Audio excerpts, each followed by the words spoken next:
కేంద్రంలో అధికారం చేపట్టిన తర్వాత ప్రధాని నరేంద్ర మోదీ నేతృత్వంలోని ఎన్డీఏ ప్రభుత్వం తొలిసారి పూర్తిస్థాయి బడ్జెట్ను ప్రవేశపెట్టింది. మరోవైపు కేంద్ర ఆర్థిక మంత్రి నిర్మలా సీతారామన్ వరుసగా ఏడోసారి కేంద్ర బడ్జెట్ సమర్పించి రికార్డు సృష్టించారు. ఇకపోతే ఈ బడ్జెట్లో 9 రంగాలకు ప్రాధాన్యం ఇచ్చారు. మొత్తం 48.21 లక్షల కోట్లతో బడ్జెట్ ప్రతిపాదించగా కూడా వివిధ మార్గాల ద్వారా ఆదాయం 32.7 లక్షల కోట్లుగా పేర్కొన్నారు. ద్రవ్యలోటు 4.9%గా వివరించారు. పట్టణాల్లో గృహ నిర్మాణం కోసం 2.2 లక్షల కోట్ల కేటాయింపు, అదేవిధంగా వ్యవసాయ అనుబంధ రంగాలకు 1.52 లక్షల కోట్లు, విద్యా నైపుణ్యాభివృద్ధికి 48,000 కోట్లు, మౌలిక సదుపాయాల కల్పనకు ప్రాధాన్యత ఇచ్చారు.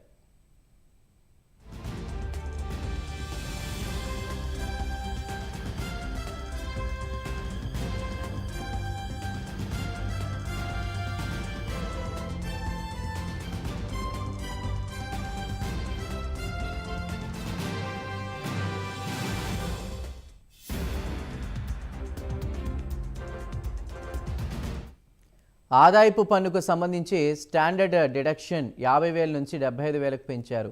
3 లక్షల వార్షిక ఆదాయం ఉన్నవారికి పన్ను నుంచి మినహాయింపు ఇచ్చారు. 3 లక్షల నుంచి 7 లక్షల మధ్య 5%, 7 లక్షల నుంచి 10 లక్షల మధ్య 10%, 10 నుంచి 12 లక్షల మధ్య ఆదాయం ఉన్నవారికి 15% పన్ను విధించనున్నారు. ద్రవ్యలోటు జీడీపీలో 4.9%కి తగ్గుతుందని అంచనా వేశారు.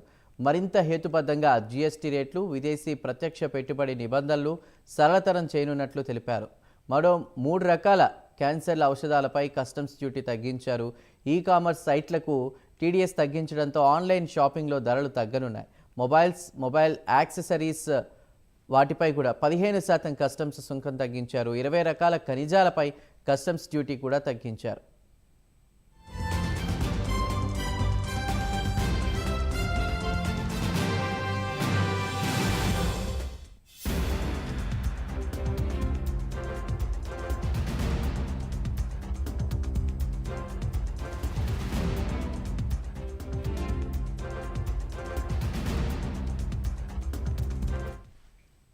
బడ్జెట్లో కేంద్రం మహిళలకు ప్రాధాన్యత ఇచ్చింది.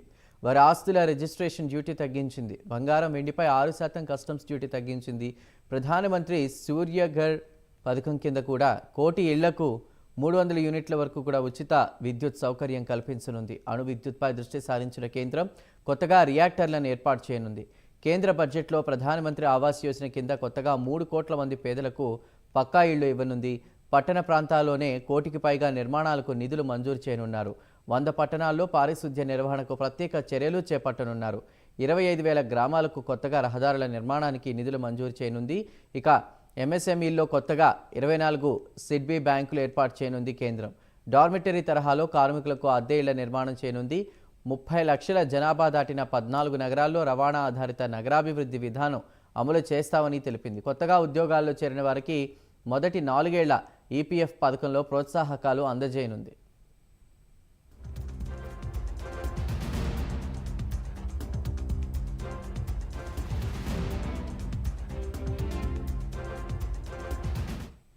కేంద్ర బడ్జెట్లో యువతకు ప్రాధాన్యత ఇచ్చిన ప్రభుత్వం వచ్చే 5 ఏళ్లలో 5 కోట్ల మంది యువతకు ఉద్యోగ అవకాశాలు కల్పించనున్నట్లు పేర్కొంది. ఇందులో భాగంగా 500 వరకు కూడా పెద్ద సంస్థల్లో 1 కోటి మంది యువతకు ఇంటర్న్షిప్ అవకాశం కల్పించనున్నట్లు కేంద్రం తెలిపింది.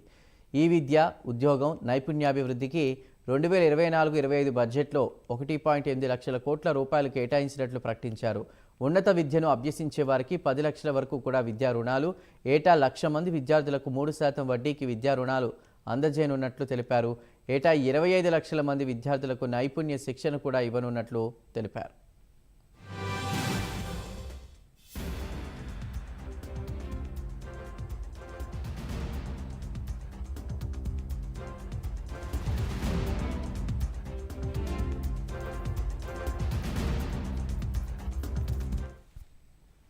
ఇక ఈశాన్య రాష్ట్రాల్లో 100 పోస్టల్ పేమెంట్స్ బ్యాంకులను ఏర్పాటు చేయనున్నట్లు నిర్మలా సీతారామన్ తెలిపారు. ఎంఎస్ఎంఈలకు ప్రత్యేక ప్యాకేజీ ప్రకటించారు. గ్యారంటీ, థర్డ్ పార్టీ హామీ లేకుండా రుణాలు అందజేయనున్నట్లు తెలిపారు.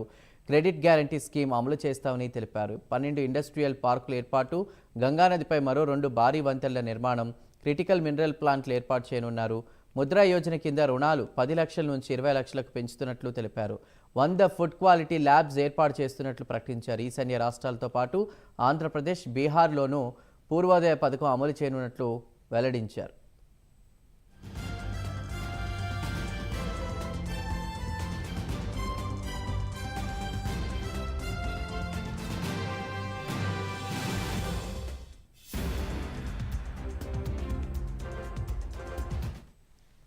హైదరాబాద్, బెంగళూరు పారిశ్రామిక కారిడార్ అభివృద్ధికి ప్రత్యేక నిధులు, విశాఖపట్నం, చెన్నై కారిడార్ల ఏర్పాటుకు కట్టుబడి ఉన్నామని కేంద్ర మంత్రి వెల్లడించారు.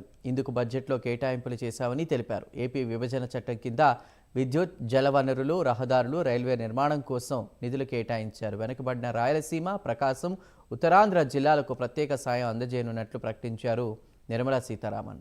అమరావతి అభివృద్ధికి 15,000 కోట్లు కేటాయించారు. అవసరాన్ని బట్టి రాజధాని నిర్మాణానికి నిధులు అందజేస్తామని కేంద్ర మంత్రి హామీ ఇచ్చారు. పోలవరం ప్రాజెక్టు పూర్తికి సాయం చేస్తామని కూడా తెలిపారు.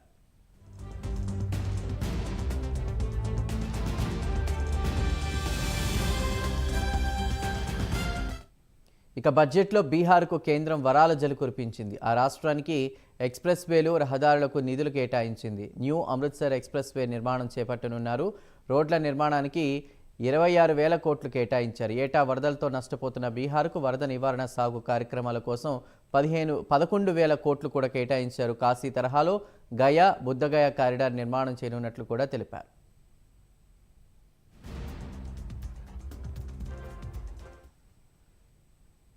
Pradesh Reorganization Act. Our government has made concerted efforts to fulfill the commitments in Andhra Pradesh Reorganization Act.